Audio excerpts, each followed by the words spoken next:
Primeiro passo, sair das dívidas. Segundo passo, mudar a sua forma de pensar e estruturar uma carteira de investimentos. Terceiro passo, abrir conta em uma corretora. E quarto passo, você abrir a conta em um banco digital.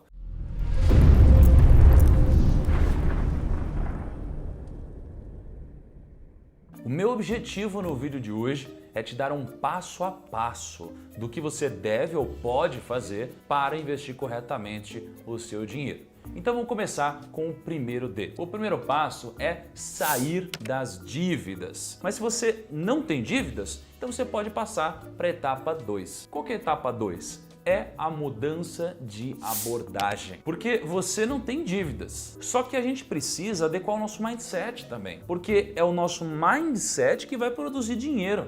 Não é o dinheiro que vai nos gerar um mindset positivo, tá? E o mindset positivo e correto nos investimentos é olhar para os rendimentos, olhar para a rentabilidade como algo sólido, como algo perene. A gente não pode olhar para a rentabilidade pensando em rendimentos estratosféricos no curtíssimo prazo. Quem investe assim ou quem acha que está investindo assim, geralmente tem uma trajetória muito rápida, uma trajetória muito curta. Geralmente essa pessoa perde dinheiro e começa o ciclo novamente. Então você tem que tomar muito cuidado e ajustar o seu mindset. Você vai ter ganhos consistentes no médio e longo prazo. Infelizmente, mas esse é o mindset correto. E uma vez que você sabe que é assim que funciona, agora você tem que entender qual o conhecimento que você precisa ter para começar a investir. E quando você vai começar a investir, qual que é a sua primeira prioridade? Presente ou futuro? A sua primeira prioridade é o presente. Porque veja só, se você não passar por ele, você não vai chegar no futuro. Se você não subir o primeiro, segundo, terceiro degrau, você não vai chegar no quinto degrau, por exemplo. Então você precisa olhar para o presente. Como a gente pode ter vários imprevistos agora, a gente precisa transformar esses imprevistos em eventos previstos. A única certeza que a gente tem é que o imprevisto é previsível. Você não conhece um monte de gente que já passou por perrengues inesperados? Sei lá, um carro bateu, alguém ficou doente, essa pessoa ficou desempregada, teve que gastar mais do que deveria, ou sem querer gastou mais do que deveria, né? Você não conhece pessoas assim? Eu conheço e não só conheço, como eu já passei por imprevistos. A diferença é que as pessoas que se preparam para esse momento, elas não precisam recorrer a um dinheiro de terceiro, elas não precisam pegar dinheiro emprestado.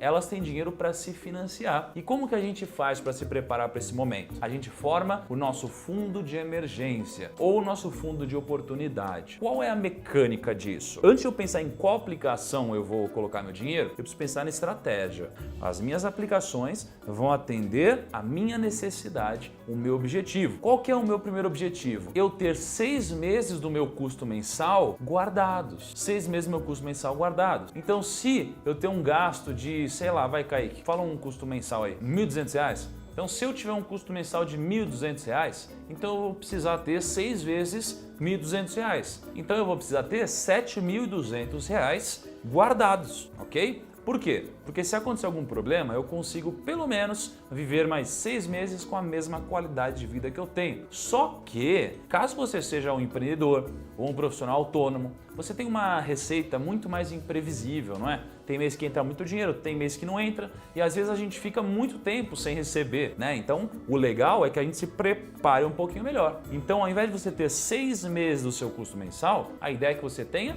12 meses do seu custo mensal. Então, se você tiver um custo de R$1.200, então a gente está falando aqui de R$14.400. Você precisaria ter esse valor guardado para que você possa ficar mais tranquilo no curto prazo. Mas o que é esse custo mensal? Se acontecer algum imprevisto com você, você consegue continuar comendo o que você come, saindo do jeito que você sai, pagando, sei lá, o seu plano de saúde, tendo as regalias que você tem. Você mantém o seu padrão de vida durante esse período. E essa é a etapa 1. Não adianta a gente pensar na etapa 2 antes de a gente passar pela etapa 1, certo? O mesmo exemplo da escada, eu não vou chegar no segundo degrau se eu não passar pelo primeiro. Nem que eu passe voando, mas eu passei por ele. Então eu preciso fazer isso. Então beleza, atingir a minha primeira etapa, aí eu vou pensar no próximo passo. Mas quais aplicações fazem sentido para essa minha primeira etapa? Vamos pensar. Eu preciso poder resgatar meu dinheiro a qualquer momento. Eu tenho que ter um risco muito baixo aqui, porque é um dinheiro de necessidade,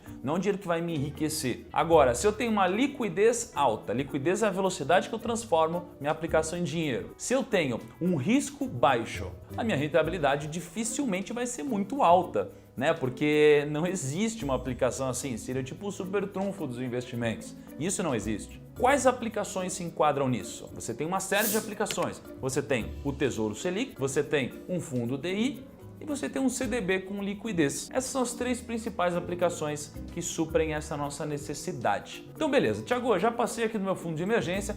Qual que é o próximo passo? É a aposentadoria, porque a primeira prioridade é o curto prazo, a outra é o futuro. E a triste notícia é que 1% das pessoas se aposentam com a mesma qualidade de vida. Então para pensar, de 100 pessoas que você conhece, estatisticamente uma pessoa vai se aposentar com a mesma qualidade, porque elas não pensam na aposentadoria delas. Mas como que você faz para pensar na sua, para se preparar para a sua, para fazer o dinheiro trabalhar por você até lá, para que quando você chegue naquele momento, o dinheiro te gere rendimentos suficientes para que você possa, se quiser, parar de trabalhar. Você vai fazer o seguinte, Kaique, quanto você gostaria de receber por mês para se aposentar no futuro? 7 mil, tá.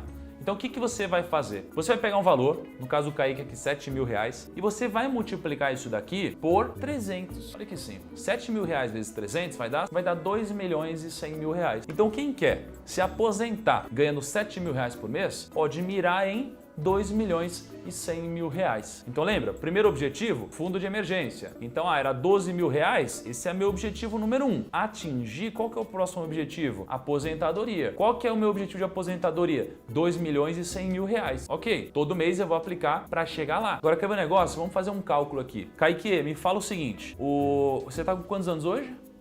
24. E você quer parar de trabalhar com quantos anos? 50. 50? Então a gente está falando que faltam 26 anos, é isso? Então são 312 meses que falta para o Kaique se aposentar. Então o Kaique quer chegar nos 2 milhões e 100. Kaique, quanto você já tem guardado? R$1.000. R$1.000. O Kaique já tem R$1.000 guardado. Se o Kaique tivesse aqui um rendimento então de 1% ao mês, o Kaique precisaria investir R$975 para se aposentar aos 50 anos. Por mês, né? Você precisaria investir isso por mês. Agora olha que legal. Se você fosse aposentar aos 60 anos, faltariam 36 anos para chegar lá, né? 36 anos vezes 12 meses, e ficou fácil, hein? Para você se aposentar aos 60 anos, você precisaria de R$279. Fácil, hein, Kaique? É só você cortar essa pizza aí que você come, né, meu? Agora, beleza. No que você vai investir seu dinheiro? Né? Porque é longo prazo. Quais são as características de uma aplicação de longo prazo? Simples. A gente sempre olha para 3 coisas, ok? Rentabilidade, risco e liquidez. Qual que é a rentabilidade que você quer? Você quer a maior rentabilidade possível porque você está falando de longo prazo. Mas para você ter uma rentabilidade muito alta, você precisa ter um risco alto ou médio, porque isso é óbvio, né? Não existe o super trunfo nos investimentos. Agora, qual que é a liquidez? Né? A liquidez é a velocidade que transforma investimentos em dinheiro. A liquidez é baixa também, porque veja só, você não precisa resgatar o dinheiro. O Kaique não precisa, ele tem 24 anos e quer se aposentar com 60. Então essa parcela da carteira dele vai ser destinada para o longo prazo, ele não precisa resgatar agora, ok? Quais aplicações se enquadram nisso? Bom, ações, fundos imobiliários, debêntures, fundos e algumas previdências também. E Tesouro IPCA. Essas são algumas das aplicações que têm características de longo prazo. Então, às vezes você pode montar uma carteirinha aqui, diversificar um pouco, estudar mais a fundo para você entender muito sobre alguns desses mercados que eu te falei agora e que você possa sentir mais confiança para entrar no mercado de debêntures ou no mercado de fundos imobiliários, porque eu acredito que quanto mais conhecimento você tiver, menos medo você vai ter e melhores serão suas decisões. Então, às vezes você não precisa conhecer o mercado inteiro, mas você pode estudar o que mais te atrai dentro dessas opções que eu te passei. E aí todo mês você vai investindo, vai constituindo a sua carteira previdenciária, ok? Sua carteira de aposentadoria e vai chegando cada vez mais próximo do seu objetivo. Agora, o que você tem que ter em mente? Que quem vai te disponibilizar as melhores opções para você aplicar? Pô, você vai falar com o seu gerente hoje, o que ele vai te dizer? Kaique, o que o seu gerente te pergunta ou fala quando você está lá com ele, tomando o café mais caro da história? Se eu quero investir num CDB de 96%... Nem a pau, Kaique. Para você são uns 80% que eu sei, cara. Mas não tem uns consórciozinhos, umas capitalizações? Não?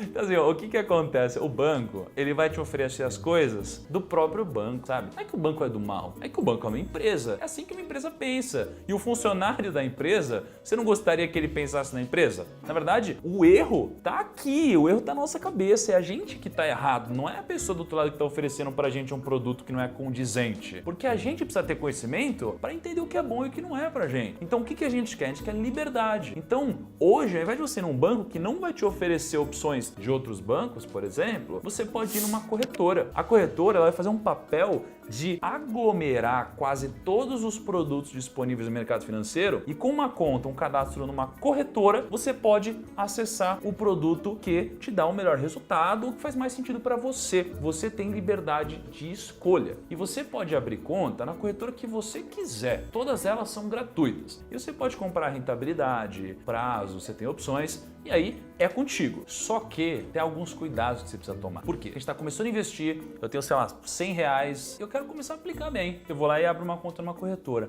E quando eu vou investir numa corretora, eu tenho custos em algumas aplicações que eu faço. Então vamos supor que eu vá comprar ações, tá? Vou comprar tipo R$100 de Ambev, né? Todo brasileiro gosta de cerveja, então vou falar de Ambev. E aí você pagou R$10 de TED do seu banco para a corretora e depois ainda pagou mais taxa de corretagem. Aí vamos supor que você pagou R$35 no total desses custos. Pô, se você comprou R$100 e você pagou 35 de taxa, você está falando que você começou sua operação, sua vida nos investimentos, perdendo 35%. Para você retomar essa rentabilidade, sabe quanto você precisaria que seu investimento rendesse? Você precisaria que a Ambev rendesse 70%. Porque imagina, você tem R$10, seu investimento caiu 50%, você tem quanto agora? Você tem R$5. Para os seus R$5 virarem 10, sua aplicação precisa render agora 100%. Você entende? Então você precisa tomar muito cuidado com os custos. Mas obviamente que esse custo que eu te falei, ele geralmente é muito mais próximo da realidade dos bancos, que cobram taxas exorbitantes. Nas corretoras as taxas costumam ser menores. E inclusive alguns deles nem pagam taxa. Então eu falei de algumas coisas aqui. Primeiro, essa taxa de transação. Uma corretora geralmente facilita a sua vida. E outra taxa, a taxa do TED. E essa daqui é um pouco mais difícil de fugir, porque o banco geralmente tem uma taxa. O TED é o que ele cobra para você transferir. Mas o quarto passo para você investir, principalmente se você estiver começando, é você abrir conta em um banco digital. Porque os bancos digitais, eles não costumam cobrar TED. Então eu fiz uma simulaçãozinha comparando o quê? O investidor que tem conta num banco tradicional e uma conta num banco digital que não cobra TED. Então eu levei em consideração que esse investidor transfere todos os meses dinheiro para a corretora e aplica lá. Então o que eu considerei? Que o investidor vai aplicar de início R$1.000 nas duas situações e depois ele vai investir R$100 todos os meses no Tesouro Selic. A pessoa que tem conta no banco tradicional, em 10 anos, ela tem R$ 15.956 e através de um banco digital, R$ 18.444. Em 20 anos, R$ 43.769 e em 20 anos, R$ 50.883. Em 30 anos, R$ 95.000 e em 30 anos, R$ 111.000. Ou seja, o impacto de R$15 de taxa de TED foi o que eu considerei, deu um resultado de uma diferença de quase R$16.000 no futuro. Então, olha o peso dessa decisão, certo? Então é isso que eu queria passar para você.